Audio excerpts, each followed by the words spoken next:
Kekuasaan itu jangan dikejar, bener gak sih?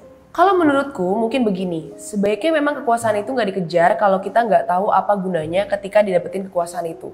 Kekuasaan itu berkaitan erat sama kepantasan. Begitu juga sama pengetahuan dan harta.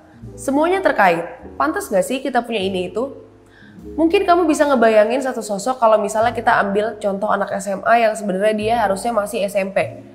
Apakah kamu ngerasa dia pantas? Misalnya, ada orang yang super kaya tapi setiap hari dia ngerasa kekurangan uang.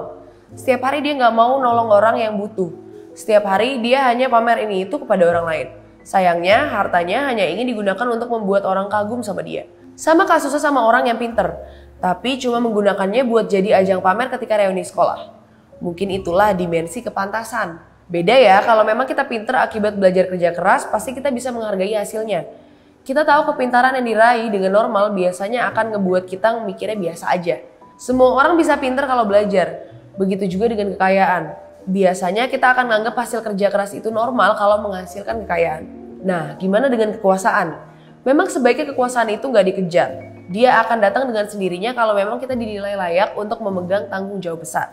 Punya kekuasaan tanpa kekuatan dan kepandaian bisa banget membahayakan orang lain dan diri kita sendiri. Contohnya nih, apa sih yang kita permasalahin dari pemimpin yang buruk? Ya ketika kekuasaannya nggak bisa ngebuat semua orang ngerasain manfaatnya. Entah karena dia nggak mampu atau kekuasaan itu memang seperti ngebuat orang lupa diri. Berkuasalah ketika sudah pantas. Sepakat nggak kalau kepantasan itu nggak perlu dikejar?